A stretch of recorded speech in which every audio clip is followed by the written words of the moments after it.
Paulo e Silas, em Atos capítulo, se eu não me engano, 11. Então, o Espírito Santo é inegavelmente uma pessoa em Deus.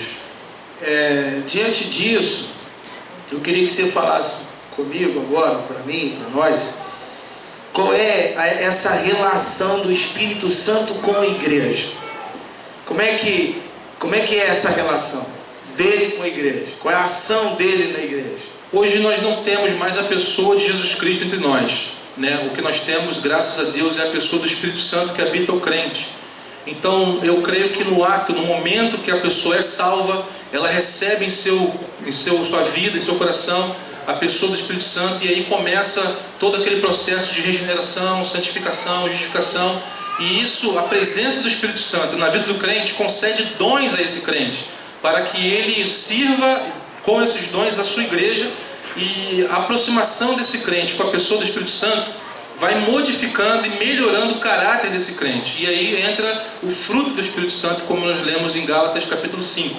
É ele hoje que rege a igreja do Senhor na terra, é a pessoa do Espírito Santo.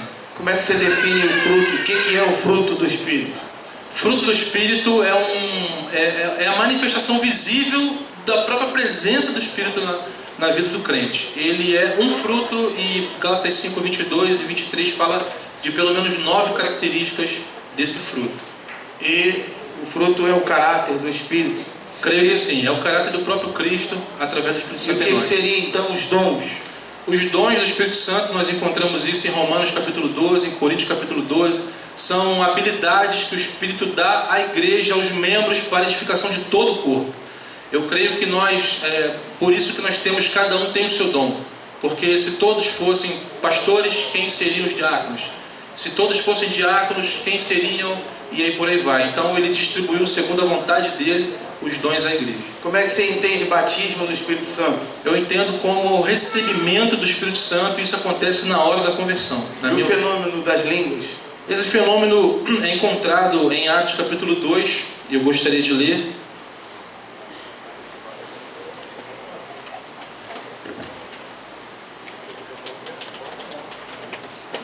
Atos capítulo 2, versículo... Vou ler do versículo 1. Tendo-se completado o dia de Pentecostes, estavam todos reunidos no mesmo lugar. De repente veio do céu um ruído, como o agitar-se de um vendaval impetuoso, que encheu toda a casa onde se encontravam. Apareceram-se-lhe então línguas como de fogo, que se repartiam e que pousavam sobre cada um deles. E todos ficaram repletos do Espírito Santo, e começaram a falar em outras línguas, conforme o Espírito Santo que lhe concediam experimentar. Achavam-se ali então em Jerusalém judeus piedosos vindo de todas as partes. E o texto continua. Na minha opinião, segundo o texto, eles estavam aguardando o cumprimento da promessa que está em Joel. E quando o Espírito Santo desceu de uma forma visível, como línguas ou como labareda de fogo, e esse mover, ele entrou nos crentes daquela região que eles estavam, e começaram a falar em outras línguas. E o texto continua: havia naquela cidade, por conta da festa, judeus que estavam espalhados por todo o mundo. Então eu imagino que um judeu brasileiro que falava português, que estava naquela ocasião, conseguiu ouvir na sua própria língua o que estava sendo pregado. Um judeu inglês que falava apenas inglês estava ali, ouviu a pregação na sua própria língua. Eu creio que foi uma habilidade ocasional que Deus deu para que todos os povos, todos os judeus representados ali, pudessem ouvir o que estava sendo pregado. Tanto que mais de 3.000 almas foram convertidas. Na minha opinião, o milagre estava em ouvir na sua própria língua. Esse capítulo 2, ele fala, e é fato, desse dom que a gente entende que seria o dom das línguas idiomáticas. Sim. Mas aí eu queria pensar com você. Você conseguiria responder, por exemplo, a questão de Atos 19, que é a aparição de uma língua estática. Atos capítulo 10, que a língua estática aparece novamente, que é aquela língua que precisa de uma interpretação, que diria, num cunho sobrenatural. E também a perspectiva do problema que Paulo trata na igreja em Coríntios capítulo 14. E os irmãos lá estavam falando em línguas, e as línguas não eram línguas de idiomas, era uma língua estática, no sentido de... Sim, eu que creio hoje que a é gente chama de língua glossolalia. estranha, a glossolalia, o glosson, o heteroglóssio. E aí eu queria que você me dissesse como é que você trabalharia essa questão. Se acontecesse isso, como é que você vê isso teologicamente? Você acredita nisso ou você acha que Atos capítulo 2 é só idioma e isso, pronto e acabou? Eu creio que o poder de Deus é limitado. Mas eu acredito que enquanto reunidos como igreja, nós precisamos ser edificados. O apóstolo Paulo, eu fico com o conselho dele de que se não houver intérprete, é melhor que se cale ou fale para si mesmo, para a sua própria edificação. Aqui na igreja já tivemos um caso onde houve a manifestação e houve interpretação, e o nosso pastor soube conduzir de maneira perfeita, esperando que aquele momento, aquela manifestação acabasse, e depois o culto continuou normalmente. Então eu seguiria o conselho do meu pastor, a prática que ele exerce, e o que eu penso é o seguinte, o que eu quero dizer na verdade é o seguinte: se nós estamos em culto, precisamos todos ser edificados. Não há vantagem em 2 ou 3 pessoas sentirem algo se toda a congregação não puder compartilhar disso. Até porque nós somos igreja, somos um corpo. Então eu acato, eu recebo e procurarei na medida do possível fazer o que o apóstolo Paulo aconselhou. Você acredita que ambos são dons do Espírito Santo? Sim. Defende isso, né? Enfim, você não fala em línguas, não fala? Não. Ainda não. Você lembra disso, meu conselho? Você lembra, né? Meu conselho parou por causa dessa pergunta.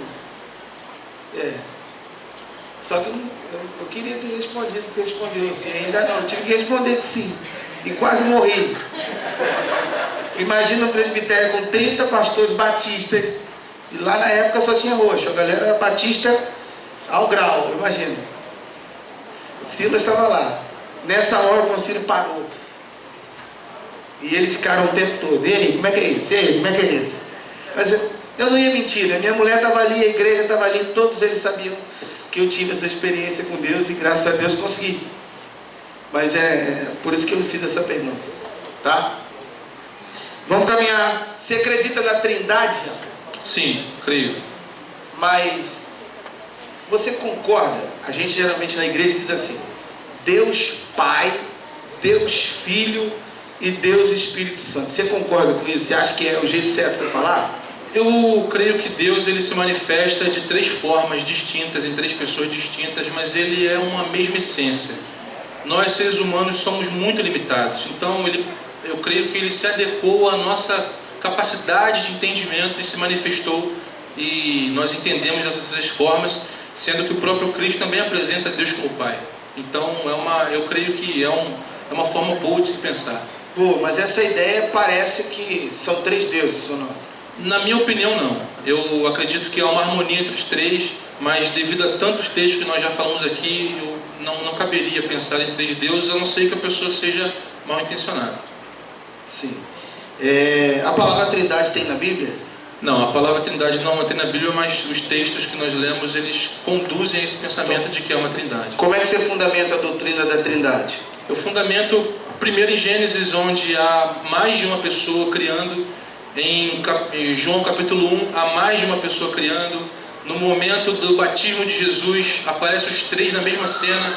O céu se abre e há uma voz do céu que diz: esse é meu filho, em quem me comprazo. O Espírito Santo desce como pombo e pousa sobre Jesus, os 3 na mesma cena.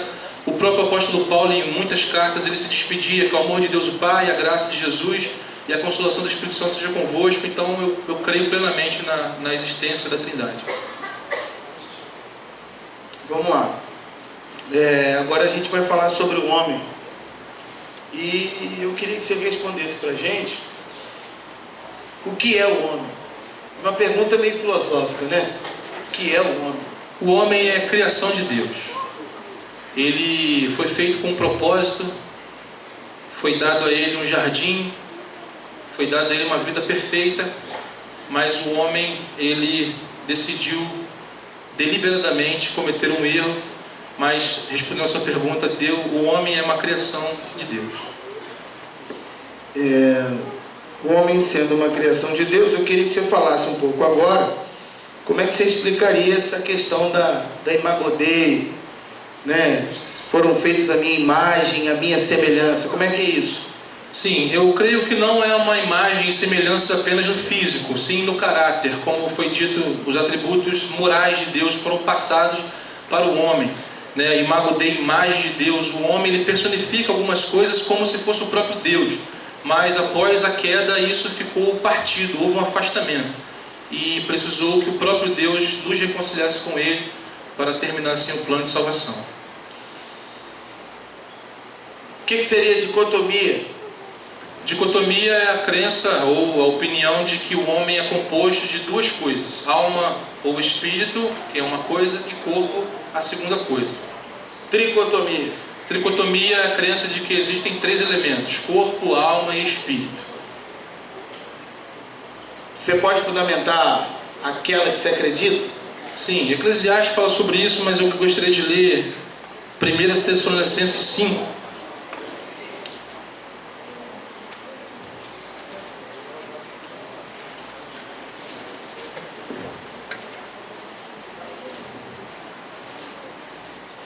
Primeira Tessalonicenses 5, 23. O Deus de paz vos conceda santidade perfeita e que o vosso ser inteiro, o espírito, a alma e o corpo, sejam guardados de modo irrepreensível para o dia da vinda de nosso Senhor Jesus Cristo. Eu não estou aqui anulando a doutrina ou o pensamento dicotomista, mas eu creio que nós temos alma, corpo e espírito. Tem textos que também dão base para a dicotomia? Sim, há texto. Você é tricotomista? Eu estou inclinado para essa doutrina.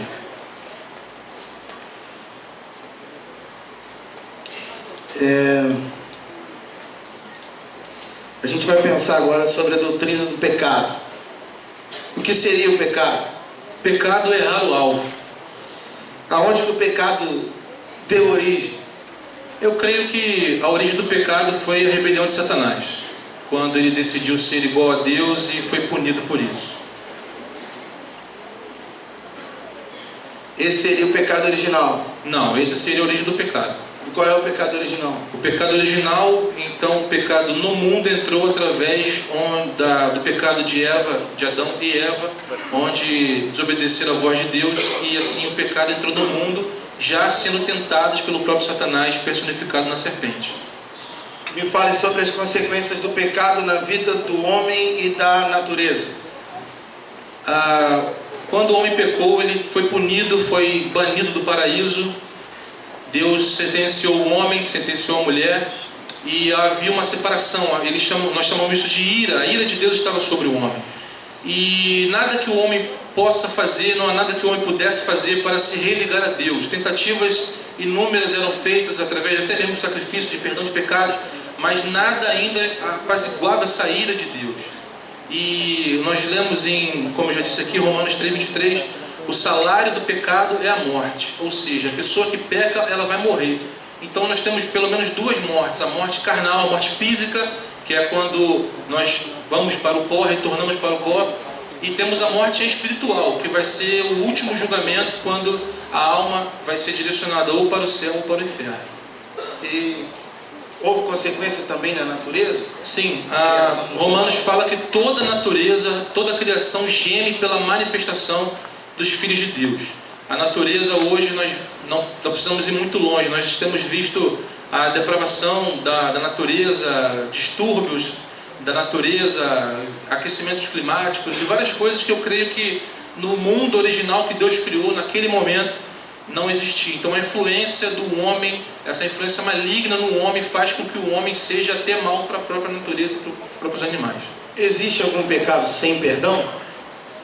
Mateus capítulo 12 fala que para não dizermos nada contra o Espírito Santo, porque não teria salvação, não teria perdão. Seria a blasfêmia contra o Espírito Santo. Como é que você compreenderia aí esse pecado contra o Espírito Santo? O que seria isso? Eu compreendo que a blasfêmia contra o Espírito Santo é você não acreditar na obra do Espírito Santo, não acreditar na obra do próprio Cristo. É ter o Espírito Santo como mentiroso, não acreditar nas palavras do Espírito Santo. E o homem que não crê em Jesus, não crê no Espírito Santo, não pode ser salvo. João fala de um pecado que ele diz que é pecado da morte ou para a morte, que esse não deve orar. Como é que você compreende isso aí? Eu acredito, como o nosso pastor inclusive falou domingo, o próprio Jesus, quando estava indo salvar Lázaro, ele disse isso, que existem situações difíceis na vida que o nome de Deus é glorificado por isso.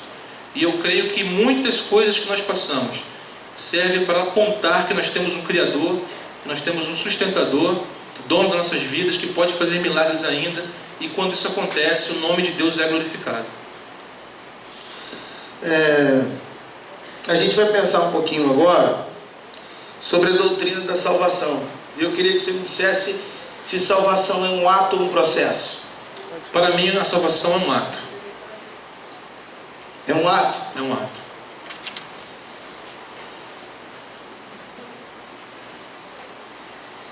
Uma vez salvo, salvo para sempre. Como é que você entende isso? Efésios 4:30.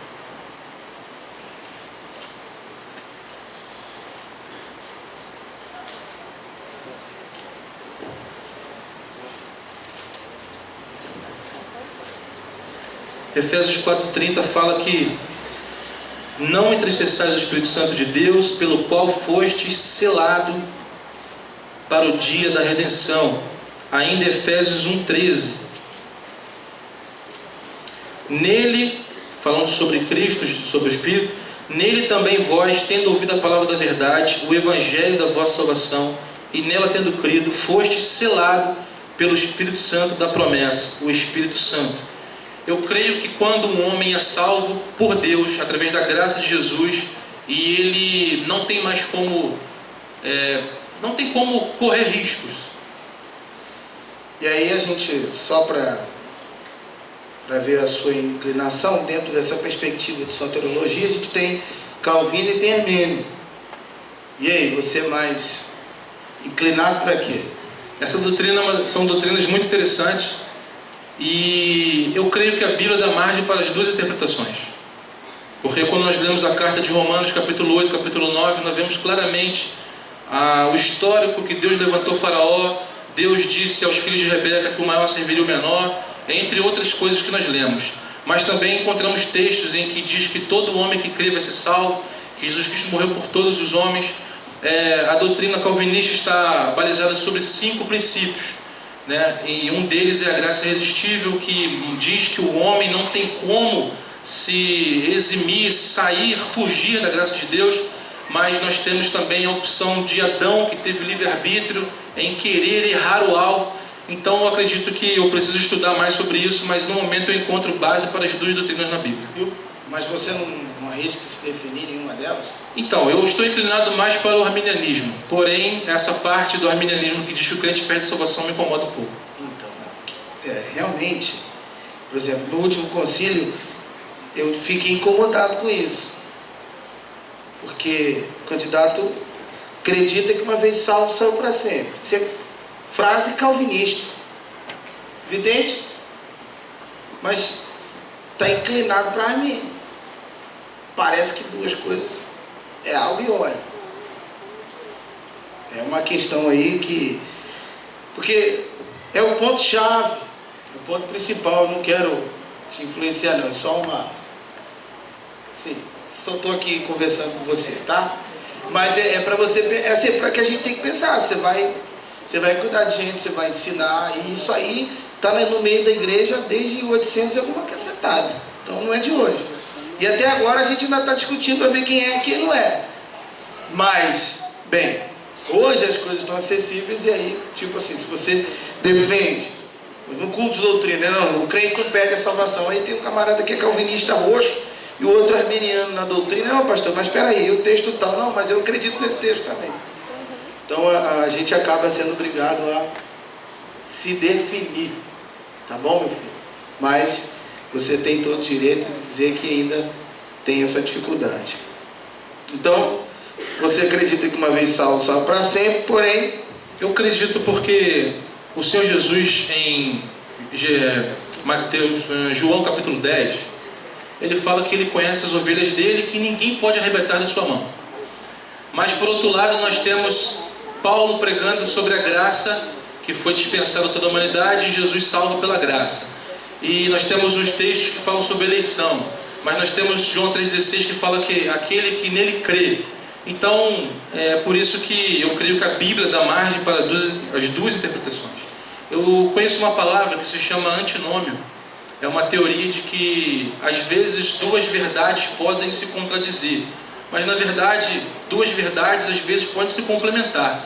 Eu creio que nós, como criaturas finitas, carentes muito da iluminação de Deus, temos muito que caminhar, não somente nessa área, mas em outras áreas também. Mas eu creio que o crente não perde a salvação, porque ele foi selado pelo Espírito Santo, como nós lemos em 2 textos aqui. Provavelmente Calvino caminhou um pouco mais e Armênio não, né? Nessa questão. Mas a gente tá bem, tá legal. Fala pra mim aí, salvação é um ato, a gente não perde. Aí a salvação a gente trabalha, né? Aqueles pontos principais que compõem, que estrutura isso que a gente chama de salvo. Eu queria que você começasse falando para mim o que você entende sobre regeneração, como é que você percebe isso? A regeneração, ela está muito evidente nos evangelhos, né, nas cartas paulinas. Quando Deus, ele salva, quando Jesus Cristo salva um homem, nesse momento nós temos a salvação, e nesse mesmo âmbito é dada a oportunidade de o homem ser gerado de novo. Nicodemos procurou Jesus e quis saber do que se tratava a pregação de Jesus, e Jesus disse: olha, é necessário vos renascer de novo, do Espírito, não apenas da carne. Quando nós lemos Coríntios 5,17, diz que aquele que está em Cristo, nova criatura é, as coisas velhas se passaram, tudo se fez novo. E logo após a regeneração, eu creio na justificação, que é um ato declaratório de Deus que diz: a partir de hoje você é justificado. Nós não somos justos, nós somos justificados, porque não é pelos nossos méritos, mas pelo mérito do Cristo que se entregou. E o último passo, durante todo esse processo, ocorre a santificação, que é um passo a passo, é uma busca, é uma oportunidade que o crente tem de cada dia crescer mais na graça e no conhecimento de nosso Senhor Jesus Cristo, até o dia que Cristo nos buscar, e aí teremos nossos corpos transformados e glorificados, assim como o dele. Ok. E os anjos? O que você pensa acerca dos anjos? Os anjos são criaturas criadas por Deus também. O texto diz que os homens foram criados um pouco menor do que os anjos. Salmo 34 fala que que o anjo do Senhor acampa-se ao redor dos que o temem e os livra. Hebreus capítulo 1 fala que os anjos são seres ministradores que servem aos santos. Então os anjos são mensageiros. A palavra anjo quer dizer mensageiro. Nós conhecemos pelo menos 4 tipos de classes. Tem os anjos, arcanjos, os querubins, os serafins, todos eles ministrando a favor da humanidade. Você acredita em anjos da guarda? Eu acredito que os anjos nos guardam, que acampam ao nosso redor. Você não tem um especial, né? Não. Ué, os judeus acreditam nisso, gente. Aquele texto lá da menina que estava orando na casa da Maria, mãe de João Marcos, quando eles dizem, não pode ser Pedro, é o anjo de Pedro. Porque o judeu acredita que todo ser humano tem um anjo com a sua cara. O pior é que o anjo do judeu tem a cara, olha que coisa bonita. Imagina, um outro áudio. Que delícia. Mas é isso. Vamos agora à escatologia e eu paro por aqui. Tá? Glória a Deus. Graças a Deus, eu nem falei isso aí. Pastor Campos ainda vem aí, gente. Cadê o Campos? Ainda tem ele, vocês não vão embora agora não. Tem sopa, né? Eu tô com fome, né? O que seria escatologia, Aldo? Escatologia é a doutrina que trata das coisas dos últimos dias, a revelação das últimas coisas. Você acredita que Jesus volta, filho? Creio plenamente. Como é que se dá essa volta? Vai ser visível, todo homem verá, todo olho verá, e toda língua confessará, como nós lemos aqui. E eu creio que nesse dia será um dia maravilhoso. Você conhece as linhas de interpretação aí dessas últimas coisas? Eu conheço, mas nunca me aprofundei muito. Eu creio apenas que, como está aqui em 1 Tessalonicenses, quando 1 Tessalonicenses capítulo 4, versículo 16, quando o Senhor, ao sinal dado, a voz do arcanjo, ao som da trombeta divina, descer do céu, então os mortos em Cristo ressuscitarão primeiro. e em seguida nós, os vivos que estivermos lá, seremos arrebatados com ele nas nuvens para o encontro com o Senhor nos ares, e assim estaremos para sempre com o Senhor. Hebreus 9, 27 fala que depois da morte segue-se o juízo. As doutrinas, os conceitos mais conhecidos são amilenismo, pré-milenismo e pós-milenismo. Todos esses pensamentos têm pelo menos 5 pontos em comum, que é a volta de Cristo, a ressurreição dos mortos, o julgamento de Satanás, a batalha de Satanás e finalmente o arrebatamento. Eu ainda não sei, né, não posso me definir hoje quanto a isso, mas todas elas têm esses 5 pontos em comum. Mas eu creio que, como está aqui em Tessalonicenses e em Hebreus, que ele vai voltar, vai resgatar os seus, e a igreja será finalmente a igreja triunfante. Você tem alguma inclinação? Amilenismo. Amilenismo. E como é que você pensa? Como é que vai ser o juízo? Como é que você entende o juízo final? Existem textos, e principalmente no capítulo 3 de João, que fala que quem crê não é condenado. E quem crê já está condenado. Eu acredito que quem não crê, perdão. Então eu creio que nós que estamos aqui já estamos fazendo com que o nosso julgamento seja feito. Tem gente que vai esperar o último dia para se consertar? Não. Nós temos uma vida inteira com muitas chances e nós temos que garantir a nossa salvação aqui na terra. Corpo glorificado. Como é que você pensa isso? Como é que é a sua... Eu creio que os mortos ressuscitarão e serão glorificados, o corpo físico será glorificado tal qual como o nosso Senhor é. Quem morreu em Cristo está onde agora? Existem textos que dizem que eles estão no seio de Abraão, aguardando a volta do Senhor. O seio de Abraão e o céu não é a mesma coisa? Ou são lugares diferentes? Eu creio que há textos que interpretam que são a mesma coisa, mas eu creio que é um lugar especial no coração de Deus, porque a não ser que eles voltarão para subir junto, então eu tenho essa dificuldade ainda. Eu não sei se o céu, onde Deus está, é o seio de Abraão. Isso é uma perspectiva. Existe muita contradição acerca disso, mas normalmente crê-se paraíso, seio de Abraão, são linguagens que são nos dadas pela perspectiva dos judeus, mas que é a mesma coisa do céu. Que a diferença entre nós e aqueles que nos aguardam é só o corpo, que ambos esperamos. E a gente percebe isso em Paulo, quando ele diz, Paulo fala isso em Coríntios capítulo 15, e fala isso em Tessalonicenses no capítulo 4, que aqueles que estão mortos ressuscitarão primeiro, então nós também, e se receberemos o corpo glorificado. O mistério entre quem já foi e a gente que está é o corpo glorificado que ambos aguardamos, né? Numa vasta pesquisa você vai perceber isso, que o céu e o seio de Abraão e enfim, o paraíso tem a mesma perspectiva. E você acredita no inferno? Eu creio no inferno. Aonde é o inferno? O inferno é longe de Deus. E aonde é o céu? O céu é perto de Deus. Ai. Eu me sinto extremamente satisfeito. Espero não ter te atrapalhado aqui em momento algum. E também eu quero dizer o seguinte, Aldo. Eu tenho tido esse tempo, a oportunidade de estar na comissão de recepção de novos candidatos. E eu fiquei muito feliz em examinar você hoje de um conselho extraordinário.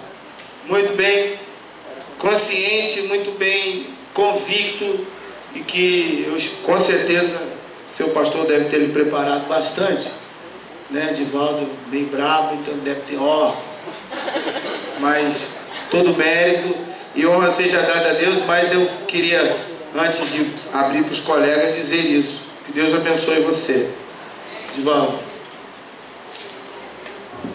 Algum pastor quer fazer uma pergunta ao Aldrey? Por favor, fique de pé e faça a pergunta. Algum pastor aqui presente? Fale o que está no seu coração. O pastor Isaac está se mexendo ali. Quer falar, pastor? Eu sei que ele quer ouvir ele inquieto ali.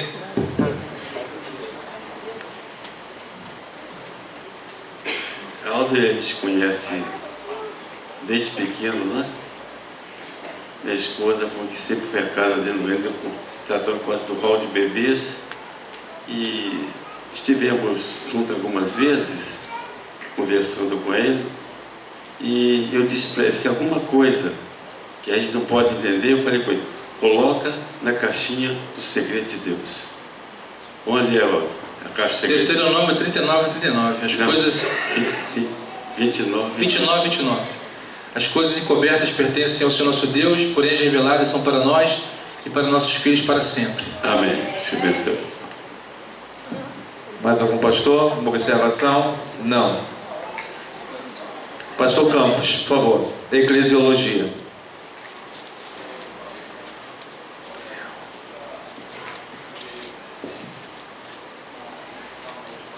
Não está no momento muito tranquilo pela saúde. Apoio? Nome do pastor Efraim? Pastor Efraim, por favor. Foi proposto e apoiado. Pastor Campos não está se sentindo muito bem. Eclesiologia. Pastor Efraim Messias. O Messias chegou. Tinha que ser o Eduardo, né, mano? Glória a Deus, boa Amém. noite, igreja. Boa noite. Boa noite, pastor, mesa, presidente. Boa noite, Aldrey. Conheci o Aldrey já há algum tempo, mas não pessoalmente, Aldrey. Deus te abençoe e te fortaleça nesse momento, mas com certeza você já tem demonstrado total domínio e está pronto para aquilo que Deus tem para a sua vida. Agora, nesse momento de eclesiologia, que é também muito tranquilo para a sua vida, né? Eu queria conhecer, Glauber, saber de você, fale sobre o que é isso para a igreja, que você vai ajudar o seu pastor, o que é eclesiologia. Eclesiologia é a teologia que tenta estudar a igreja e desenvolver, né, um pensamento sobre a igreja saudável. Muito bem. E para o candidato Glauber, o que é a igreja? Aldrey. Perdão, pastor. Aldrey, o que é a igreja? A igreja, como... Tem duas formas de se responder essa pergunta, né, pastor? Tanto etimologicamente quanto o que é mesmo de fato a igreja. Etimologicamente, igreja vem do grego eclesia, que quer dizer chamados para fora. Era um termo utilizado para convocar os moradores de uma determinada região para que saíssem de suas casas para decidirem coisas juntos. E igreja, enquanto corpo, é o corpo de Cristo. Igreja é um lugar também, né? Nós tratamos a igreja como templo, mas principalmente a igreja é a reunião dos santos. É a igreja formada de pessoas regeneradas e biblicamente batizadas para um fim comum de adorar o nome do Senhor, proclamar o reino e viver em comunhão. Muito bem, irmão. E você já incluiu aí falando sobre a igreja visível e a igreja invisível, né? Você já acrescentou aí. Esta igreja, quem é o fundador dela? A igreja tem por fundador o nosso Senhor Jesus Cristo. Em Mateus capítulo 16, versículo 18, fala sobre isso, onde Jesus afirma que as portas do inferno nunca prevalecerão sobre a igreja. E muito bem, esta igreja gloriosa, como você pode entender essa expressão, a igreja gloriosa? A igreja gloriosa será quando o Senhor voltar e todos nós seremos arrebatados. Os crentes de todo o mundo, a igreja universal, será levada para os céus e assim será glorificada. E nós hoje somos que tipo Somos de a igreja militante, a igreja que trabalha, que luta, que sofre, mas que também que ri, que se junta, que almoça junto, que chora junto, sempre militando. Muito bem. Quais são os oficiais da igreja, no caso, nossa denominação? Nós temos pelo menos 2 oficiais, pastores e diáconos. Pastores e diáconos, muito bem. Porém, o pastor, ele tem aí um tripé, biblicamente, aí, né, de expansão do seu ministério. Qual é? Como você vê isso? Bom, sobre o trabalho do pastor, Biblicamente, ele também pode ser o administrador, Ah, pode sim. ser... O texto fala sobre pastores, sobre bispos, presbíteros e os próprios pastores. Os bispos sendo pessoas que cuidariam como se fosse uma supervisão.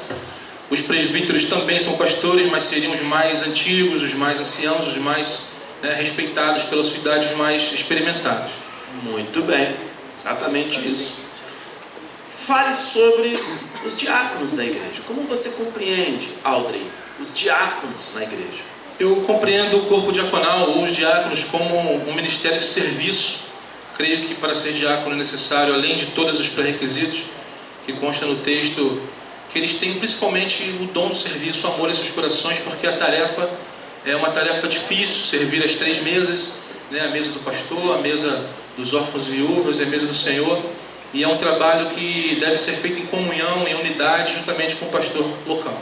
Você já falou que eu ia te perguntar ainda mais. Como você vai se relacionar com esses diáconos da igreja local? Eu vou continuar me relacionando muito bem. Todos têm muita autoestima, trato eles conforme eles me tratam, então sempre com muito respeito, com muita educação. Os diáconos da nossa igreja e outros diáconos da Segunda Igreja Batista também, conheço muitos, muito bem. E eu creio que o segredo é o amor de Cristo. Porque quando nós estamos numa mesma missão, porque somos vocacionados para uma mesma missão, que é propagar o reino, nós temos que andar de mãos dadas. Muito bem. Quais são as ordenanças deixadas por Jesus Cristo? Ceia do Senhor e o batismo. A ceia do Senhor e o batismo. Quais são os tipos de ceia que existem? Eu conheço 4 tipos: a ultra restrita, livre e ultra livre. Qual a que você vai ministrar na sua igreja ou a que você acredita? Eu acredito na ceia que meu pastor ministra hoje, a ceia livre, que é oferecida aos membros em comunhão com Cristo de qualquer igreja que esteja em comunhão presente no templo. Você citou também outra ordenança, o batismo. E o que é o batismo?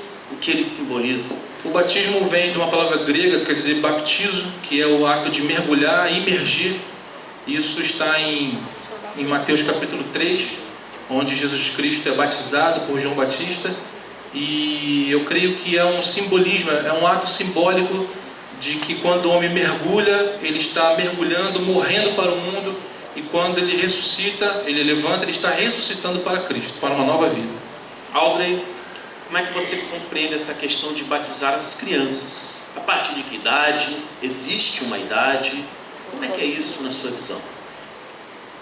Durante muitos anos, há muitas gerações, os batistas vêm se fortalecendo cada vez mais nessa doutrina do batismo de não infantes.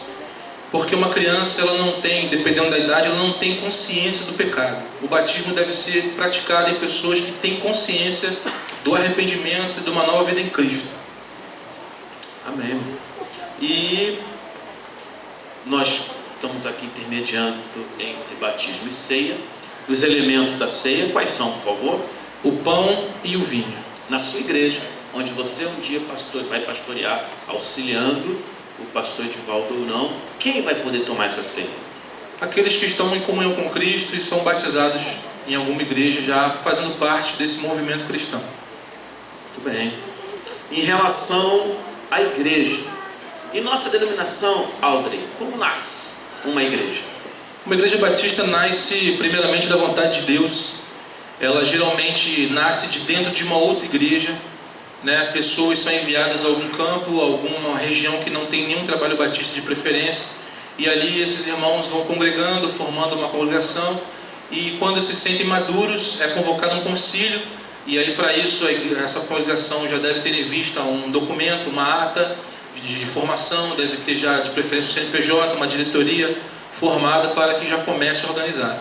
Essa igreja nasceu. E quem vai administrar essa igreja? Quem administra uma igreja batista? Existe a diretoria executiva, pastor, os vice-presidentes, secretários, tesoureiros. A igreja batista. Pode continuar, por favor. E juntamente com a congregação, porque nós utilizamos o regime democrático congregacional. Muito bem, eu vou perguntar sobre isso. Qual o regime de nossa denominação em relação à administração? Quais são as formas de uma pessoa se tornar membro de uma igreja batista? Aldrey. A mais comum é pelo batismo. A pessoa se converte, passa pela classe onde vai preparar essa pessoa para o batismo, então ela é batizada e torna-se membro. A outra opção é reconciliação, quando a pessoa se afastou e precisa voltar, sente vontade, ela é recebida, se ela saiu desta igreja, então ela volta como reconciliação. Por aclamação, quando ela vem de uma outra denominação, ou por carta de transferência. Quatro meios. Como que o pastor Glauber vai entender, Aldrey, esquece isso aqui, o Aldrey vai entender a questão de rebatizar um crente vindo de outra igreja? Como é que você entende sobre isso? O batismo ele é um ato simbólico e, portanto, as pessoas que vêm para cá, como por exemplo alguém da presbiteriana, alguém da congregacional, da própria igreja, outras igrejas que praticam esse batismo, eu conduziria essa pessoa ao entendimento de que nós temos inúmeros textos bíblicos que falam sobre o batismo por imersão. Porém, se essa pessoa ela já dá frutos como crente, ela entende que o batismo dela é válido, e nós já tivemos casos aqui na nossa igreja, onde o nosso pastor, alguns casos batizou, outros casos não, eu seguiria por essa linha do entendimento, porque às vezes nós criamos muito problema por causa dessa questão, quando na verdade a pessoa já é uma bênção, ela quer frutificar, ela quer somar, então eu conduziria primeiro a esse entendimento, mas se ela se opusesse, eu com certeza convidaria a igreja a pensar sobre isso, e acredito que não haveria problema. Muito bem, meu irmão. Fale sobre a disciplina na igreja. Como você entende isso? Mateus capítulo 18 fala sobre disciplina. A Igreja Batista pratica pelo menos 3 tipos de disciplina. Disciplina normativa, que busca formar o caráter do crente a cada dia mais através de mensagens, pregações, estudos. Temos a disciplina corretiva, que é quando alguém comete um ato, um pecado que gerou algum tipo de notoriedade pública, né? A gente é aconselhado a buscar essa pessoa, conversar com ela, tentar retornar, fazer com que ela se arrependa. E o último caso é a disciplina cirúrgica, onde é aplicada quando o membro não demonstra arrependimento. Não é porque ela pecou, porque todos nós somos pecadores. Mas quando não há o arrependimento daquele ato, a pessoa deve ser desligada do rol de membros da igreja, como diz Atos capítulo 18. Então você confirma que você acredita na disciplina cirúrgica? Sim. Como sendo importante para a igreja? Deve ser sempre o último meio a ser tomado. Mas infelizmente existem alguns casos que a pessoa não demonstra arrependimento. Muito bem. Aldrey, como você vê essa questão das formas de sustento da igreja? Sim, uma igreja batista ela é formada, ela é sustentada através de dízimos e ofertas. Isso é bíblico e hoje existem muitas teorias sobre isso, mas o que a Bíblia diz são dízimos e ofertas. Muito bem. Que é oferta? Diferença de oferta para dízimo. Dízimo é a 10ª do sustento de uma pessoa, do salário que a pessoa ganha, e ela deve entregar ao Senhor, devolver ao Senhor. E ofertas são quantias voluntárias, de repente para uma campanha, ou de repente para uma vontade, né, de ajudar com algo mais. Então é uma oferta alçada, uma oferta voluntária, não tem valor estipulado, e nós vemos isso em 2 Coríntios 9:7. Você acredita que o dízimo é bíblico para os nossos dias? É bíblico. É do Novo Testamento? No Novo Testamento, em Mateus capítulo 23, fala sobre isso, onde os fariseus estavam dizimando, mas estavam esquecendo a justiça e a misericórdia. E Jesus Cristo diz que deve ser feito também, manter as contribuições e praticar também a justiça e a misericórdia, não deve ser esquecida. Nós temos exemplos de igrejas que o dízimo não é bem utilizado e por isso há tantos escândalos, há tanta uma falta de compreensão, né, por causa do mau uso dessa palavra. Muito bem. Qual a relação entre igreja, nós, e o Estado? A igreja ela deve ser isenta do Estado. O Estado é laico, a igreja também deve ser separada do Estado. Muito. Você é a favor do ecumenismo das igrejas? Como é que você entende o ecumenismo? Eu tive uma breve palestra sobre ecumenismo, onde diz que o ecumenismo só é possível se for da mesma linha religiosa. Algumas pessoas confundem ecumenismo quando se juntam no mesmo ambiente outras religiões como espiritismo e cristianismo. Isso não é ecumenismo, isso é diálogo interreligioso. O ecumenismo se pratica principalmente entre religiões, entre segmentos de uma mesma religião, como por exemplo cristãos e católicos. Há muito mais semelhanças do que diferenças. Então você acredita no diálogo interreligioso também e no ecumenismo? Eu acredito separadamente? porque como crerão se não há quem pregue? Então, para se fazer um bom diálogo interreligioso, primeiro é necessário que a pessoa que está deste lado saiba o que ela é. Ela precisa estar fixada, bem fixada no chão. O que acontece hoje é que as pessoas se entrecheiram, se escondem e só ficam brigando, quando na verdade basta que a gente se levante e converse, assim como Cristo fez com todos os tipos, com todas as classes de pessoas. Senhor presidente, pastores presentes, como examinador eleito em tempo corrido, estou satisfeito e passo a palavra à mesa. Alguma pergunta por parte dos pastores?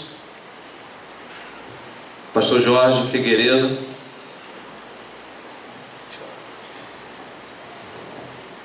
Alvo, quando nós chegamos à noite aqui, o seu pastor disse que nós enfrentaríamos um grande candidato, um candidato que estivesse à altura daquilo que nós esperávamos. Eu quero propor à igreja, propor à mesa, né, que faça o encerramento desse concílio, porque não há nada de perguntar mais ao candidato. Eu, por exemplo, estou impactado por ouvir você e realmente você está preparado para a igreja em si e trabalhar para o reino de Deus. Eu quero dar essa palavra para a mesa. O pastor faz proposta que o candidato seja aprovado no concílio. Isso. Não, para ter que encerrar sem pergunta alguma, que está Para essa ser parte. encerrada essa parte de perguntas. Isso. Apoio? Ok.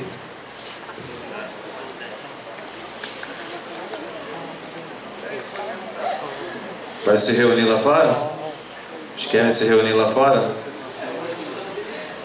Vocês querem dar um veredito aqui, Eduardo, por favor? Tem a palavra. Eu proponho, senhor presidente, que pela segurança do candidato não tenhamos necessidade de nos retirar, mas que aqui já possamos dar o ok, a aprovação do candidato. Faça essa proposta. Apoia essa proposta? Os pastores favoráveis fiquem de pé. Batam no peito e digam sim. Pastor, os irmãos são favoráveis. Os irmãos fiquem de pé, por favor, nós vamos orar nesse momento. Nós não vamos encerrar o concílio, tá, irmãos?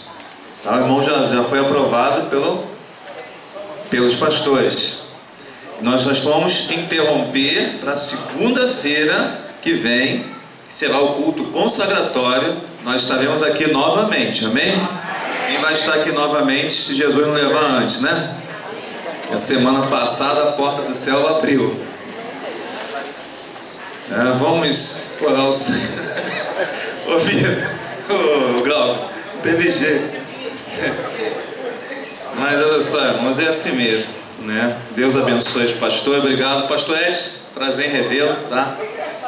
Deus te abençoe, tá?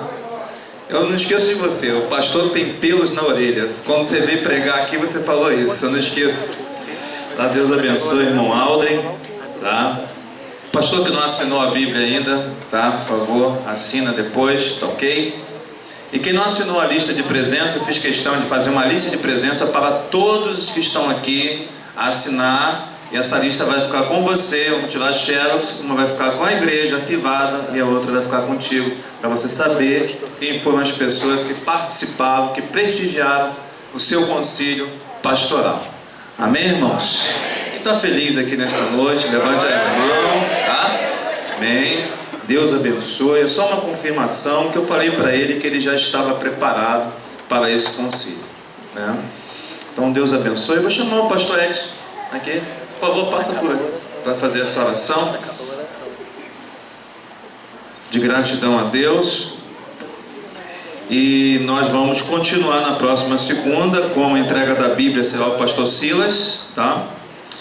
A oração consagratória será o pastor Isaac, que estavam aqui, e a mensagem eu estarei trazendo uma reflexão na próxima segunda-feira, e será o culto consagratório do novel pastor Aldrey Miranda Loyola. Amém? Amém? Vamos orar ao Senhor. Agradecido a Ti estamos, Senhor, por mais essa oportunidade de contemplarmos o Teu povo feliz, prontos para aprender, e aprendemos nesta noite. Toma o Teu servo escolhido, eleito em Tuas mãos, e toda esta igreja, para que possa continuar pregando o Teu nome nesse local. Amém, Jesus. Livra-nos, Senhor Deus, das pessoas de intentos ruins. Amém, Para Jesus. que estejamos com liberdade, sem restrições na pregação do Teu Evangelho, destemidos, sabendo que nada pode acontecer ao que serve a Ti. Ainda que afetem o corpo, mas, Senhor Deus, temos certeza da ressurreição em Cristo Jesus o nosso Senhor. Amém. Que todo o transcorrer nesta noite seja para honrar e glorificar o Teu santo nome, não só nesse local, mas em todas as agências espalhadas pela face da terra. Em nome de Jesus que oramos e agradecemos. Amém. Amém. Glória a Deus. Irmãos, pode se sentar.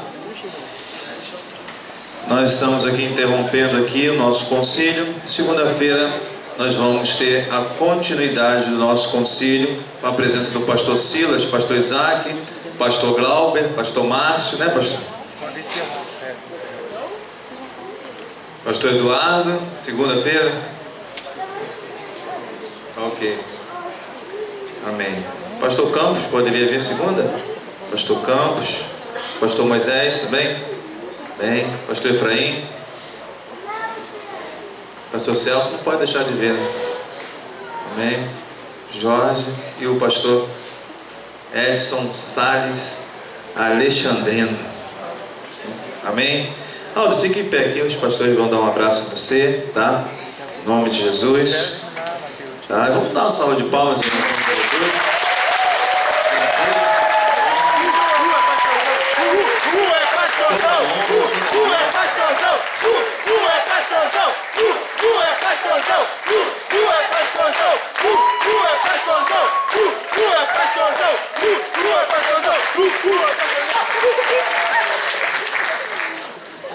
Não fez mais que obrigação. Amém. Falaram que você não fez mais do que a sua obrigação, Aldo. Irmãos, vai ter uma recepção aqui, não vou embora não, vai ter uma sopinha, uma canjiquinha aqui, deliciosa, né? Temperada, tem refrigerante, tem suco. Só esqueci de comprar uma torrada, não sei nem se dá tempo, né? Poderia ter uma torrada, mas esqueci de comprar, tá? Aqui, os pastores sentam ali, vão ser servidos. Os irmãos aí, diáconos, líderes da igreja, me ajudem ali a servir os pastores. É para toda a igreja, tá, irmão? Não é só para os pastores e para a família do irmão Aldrey, não. É para toda a igreja. Vamos tirar uma foto aqui. Os pastores que não vão vir na próxima segunda-feira, cadê o Aldrey? Vamos tirar uma foto aqui com o Aldrey aqui. Por favor, todos os pastores. A irmã Beth, por favor, vem aqui à frente com a sua filha, e a irmã Maria da Conceição Loyola, vem aqui à frente.